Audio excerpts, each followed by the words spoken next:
Le Globetrotter en action avec les jeunes ambassadeurs et en particulier le président fondateur. C'est comme ça qu'il faut t'appeler, Alain, président fondateur? Tu peux le faire. En effet, en 2001, la Chambre de commerce est venue me chercher. C'est la Chambre de commerce qui avait inventé ce terme jeune ambassadeur, ce n'est pas moi. Ils m'ont demandé de m'en occuper, de prendre la présidence, ce que j'ai accepté de faire. Et pour ce faire, en 2001, je suis allé chercher Gérard Collomb, un homme de gauche qui venait d'être élu, un homme du centre, Michel Mercier, et une femme de droite, Anne-Marie Comparini, pour démontrer que justement il fallait qu'on soit en dehors des clivages politiques et les réunir, les fédérer autour d'un programme fabuleux, très proche de ce que l'on connaît maintenant. Mais, je l'avoue, donc 2001, il y a déjà presque 20 ans, jamais je n'aurais pensé que ça allait prendre autant d'importance. En 2019 maintenant, presque 20 ans après, c'est un programme avec presque 2700 étudiants de 50 nationalités différentes. C'est un élément d'embellie fabuleux. Je suis très heureux d'avoir participé modestement à l'époque, mais avec mon cœur pour autant, et continuer maintenant à m'engager. Pourquoi en 2001 ils sont venus te chercher? Parce que qui tu es, on ne sait pas qui tu es en fait. Eux devaient le savoir. Ils savaient déjà que j'étais un peu fou, un peu dans l'excès de verve, l'excès d'engagement, mais dans la vérité d'engagement aussi. Ils savaient que l'homme de lumière que je suis, l'architecte lumière, j'avais créé un peu avant la fête des Lumières et le plan Lumière, avec Michel Noy et Henri Chabert, et que j'avais cette passion de communication entre nos pays. Ils savaient déjà que je travaillais, à l'époque c'était 30-40 pays, maintenant dans 80 pays, donc je continue. Et cet éclectisme, cette ouverture sur les autres et les autres pays les intéressait. La Chambre de commerce qui avait compris ça est venue me chercher en disant « Alain, c'est toi qui peux le faire. Il faut s'il te plaît que tu restes ». Au départ, je suis venu pour une soirée, puis je suis resté pendant 3-4 ans comme président, et j'en suis président d'honneur maintenant. Mettre en lumière la ville de Lyon, mettre en lumière la France, mettre en lumière le monde entier. Quand j'ai démarré, il y a 42 ans cette fois, 42 ans, en 1976-1977, en créant Architecture Lumière, personne ne me croyait. Personne n'était prêt à me suivre. Il fallait être fou comme je le suis pour démontrer, avec beaucoup de force, que la lumière est l'écriture de l'architecture, du patrimoine, et qu'il fallait à ce titre en faire un vrai métier, un métier noble. J'ai démarré dans la difficulté. Les 10 premières années, je crevais de faim, parce que personne n'était prêt à reconnaître mon métier. La deuxième dizaine d'années, les gens reconnaissaient mais ne savaient pas comment me payer. Et comme il y a 40 ans maintenant, voilà, je trouve un peu l'équilibre. Et ça me permet d'aller jusqu'au bout de la logique. Ce que j'avais dit, c'est que moi, je ne suis pas dans le paraître ou dans les paillettes. J'ai un ego que j'ai soigné. Je suis surtout dans l'engagement au service de l'architecture, du patrimoine, de l'histoire de nos pays. Et j'avais trouvé que Lyon était une ville belle, mais qui dormait, qu'il fallait réveiller. Nous continuons notre rencontre avec Alain Guillot. Alain, Lyon est la ville lumière. Est-ce que c'est de là que tu as eu l'idée de mettre la ville en lumière? Alors, cette ville lumière est ma ville depuis 40 ans. Moi qui suis né à Saint-Étienne, je suis venu à Lyon avec l'absolue conviction que c'était à Lyon qu'il fallait que je puisse exprimer ma passion de la lumière au service de l'architecture. Cette ville de Lyon, deuxième ou troisième ville de France, peu importe, une grande ville, une grande métropole avec une belle architecture, un beau passé, une belle histoire. Il y avait déjà une fête des Lumières religieuses, celle-ci. L'histoire est trop belle pour qu'elle soit fausse, on dit, mais l'histoire est belle, donc je l'affirme maintenant, que la Vierge Marie aurait sauvé la ville de Lyon de la peste. Et en remerciement, tous les Lyonnais, toutes confessions confondues, mettaient sur l'appui de fenêtre des verres, V-E-2-R-E, un verre à boire, et dans ce verre, ils mettaient une petite bougie. C'était beau, c'était beaucoup d'émotions. Quand j'étais enfant, adolescent, je rêvais de ça. Malheureusement, cette fête s'est moussée. Il a fallu en 1989, sur la mandature de Michel Noy et Henri Chabert, une prise de conscience. Ils sont venus me chercher pour me confier un plan lumière que j'ai fait et une fête des Lumières. Il m'est appartenu de créer ex nihilo, le 8 décembre 1989, une fête que j'ai démarrée place Kléber et place Maréchal Lyotet. C'est bien modeste à l'époque. Si on avait 300 000 visiteurs, c'était le bout du monde. Et on en a 20 ans après, presque 20 ans après, on en a presque 4 millions maintenant. Et fort de ça, j'ai pu développer mon métier d'abord au service de la ville de Lyon, Noir, Raymond Barre, Gérard Collomb, et j'ai demandé à ce dernier après de prendre un peu de recul parce que je m'épuisais de rester toujours en place. Donc je travaille maintenant dans 80 pays au monde, donc c'est passionnant, un peu usant pour mon dos et pour ma vie personnelle, mais passionnant pour mes engagements et pour mes passions. Allez, au hasard, je te dis une ville, Saint-Pétersbourg. J'ai le bonheur de mettre en lumière particulièrement plusieurs sites et particulièrement le musée de l'Ermitage à Saint-Pétersbourg, le grand musée d'hiver de la Grande Catherine. En effet, sur un partenariat, sur une idée d'Henri Chabert disparu maintenant, il nous a appartenu d'aller voir Sobchak, le maire de Saint-Pétersbourg, pour le convaincre que son musée sur la Neva était magnifique et qu'il fallait le mettre en lumière. Il n'avait pas d'argent, on lui a offert ce projet. Et comme le conservateur de ce musée était un homme particulièrement difficile, il ne voulait rien voir. Donc on a fait inventer des projecteurs par des bénéfactoriers qui nous accompagnaient. Il y avait particulièrement celui qui à l'époque était le premier au monde, le groupe Philips. Et le groupe Philips a inventé un projecteur qu'ils ont d'ailleurs appelé, pour la petite histoire, c'est drôle, c'est amusant, je le redis, qu'ils ont appelé HRM, en se trompant, puisque l'Ermitage à Saint-Pétersbourg s'écrit Ermitage ER, il n'y a pas de H. Mais il s'était trompé dans le nom de code, et le projecteur restait avec un nom de code HRM. Je l'avais fait peindre aux couleurs de la façade, ce qui fait que le conservateur, après ces tests qui nous ont permis d'avoir son aval et son feu vert, il ne les avait même pas vus. Es-tu prêt à la question vérité, comme je l'appelle? Pardon? Est-ce que tu es prêt pour la question vérité? Oui, bien sûr, toujours. On parle d'éclairage ou de mise en lumière? Ah, merci à toi. Merci à toi. Alors, sans tomber dans un débat sémantique, c'est pourtant une énorme différence. Dans nos métiers, il y a 20 ans, il y a 30 ans, moi le premier, on n'avait pas le choix, on proposait des schémas d'éclairage. Très clairement, cela signifie qu'on avait de gros projecteurs qui étaient, comme son nom l'indique, des éléments pour projeter une lumière émise.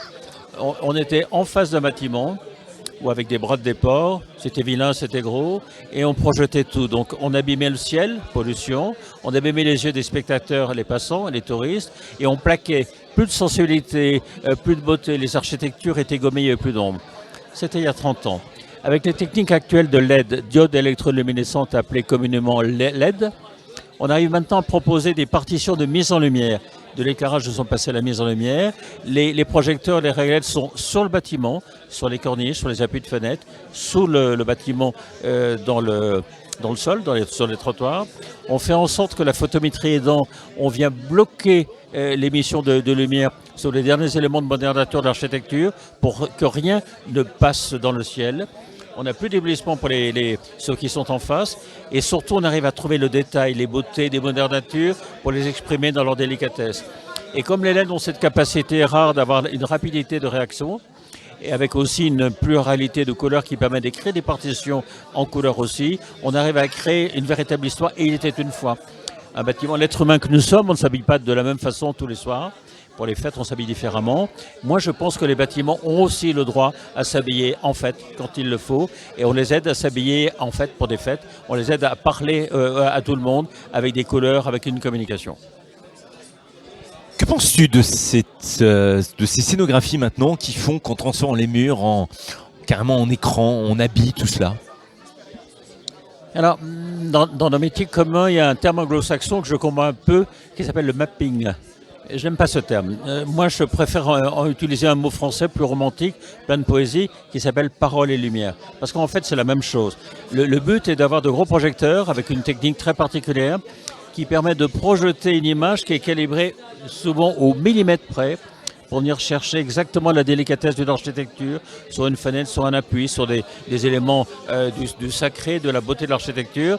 Et ceux qui font ça, ils sont de talentueux peintres en lumière. Ils arrivent à l'isoler dans le cadre de l'élément qui est projeté sur ces gros projecteurs, par ces gros projecteurs, ce qui permet d'avoir une définition remarquable. On peut raconter une histoire qui se renouvelle, puisque sur le même bâtiment, on peut mettre en évidence plein d'éléments.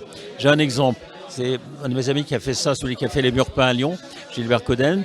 Il avait fait avec un partenaire il y a 2 ans sur la place des terreaux à Lyon, sur le mur du musée des Beaux-Arts. Il avait sorti les œuvres d'art au sens virtuel du terme, au sens second du terme, pour les photographier. Il les projetait sur la façade, il les déstructurait, il les reconstruisait. Il y a eu un élément incitatif remarquable qui a fait que tous les gens qui voyaient ça disaient « mais pourquoi on n'a jamais visité ce musée ?» Donc il y a un élément qui a boosté le nombre de visiteurs, c'était fait pour ça aussi, qui a donné à vivre, qui a donné à aimer, qui a donné à connaître. Les enfants, les moyens, les grands se sont dit « mais c'est notre trésor ». Et c'est vrai que ce musée est un des plus beaux après Paris.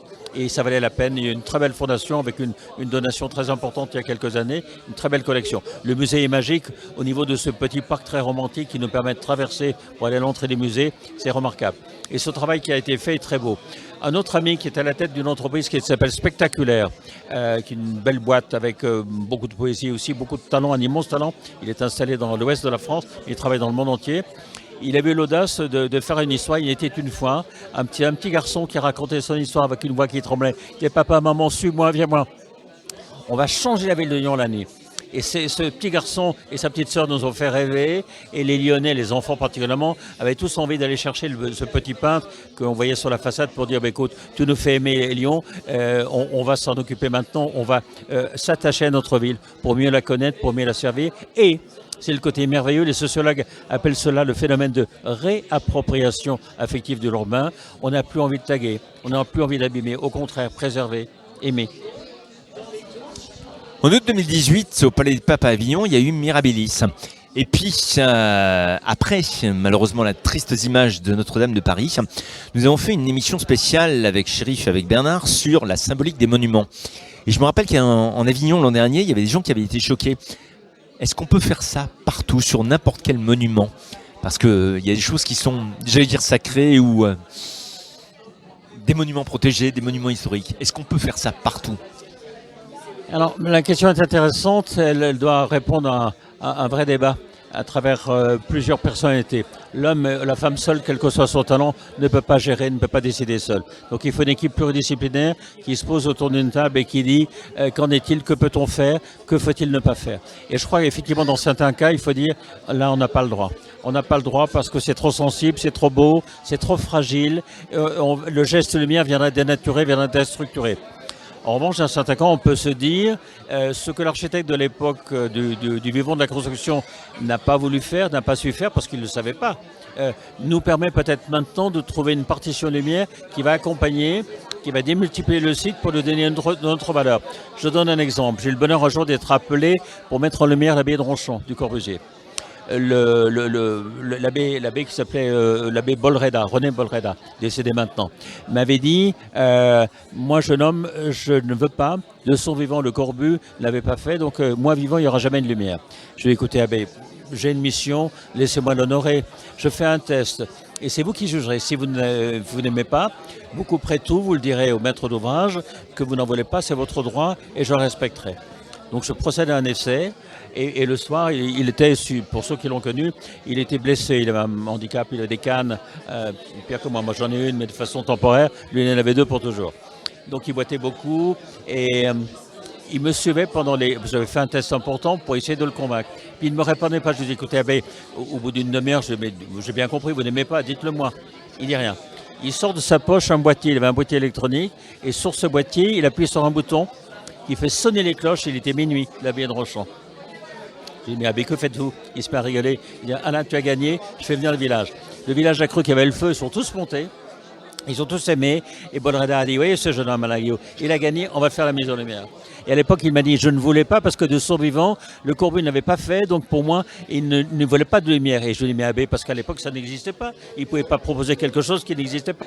Il y a eu plein de choses qui se sont passées, et puis en particulier, malheureusement, on a eu des images ignobles le lundi soir, au mois d'avril.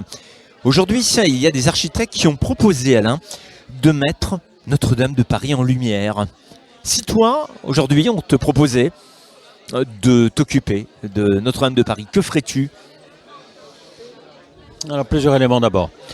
Pour répondre à ton interrogation, ta question, c'est sûr que c'est un drame. Ce qui s'est passé le 15 avril, il y a très peu de jours maintenant, c'est un drame. Que Notre-Dame de Paris, une icône mondiale, disparaisse presque, en tout cas brûle beaucoup, c'était catastrophique.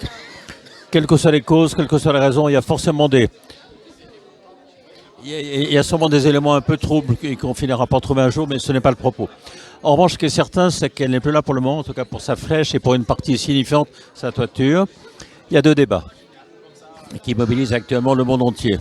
On a vu débat que le premier élément, il y a un engouement extraordinaire puisque le montant financier est réuni à 1 milliard d'euros. Je pense que c'est largement suffisant pour faire les travaux que l'on veut faire.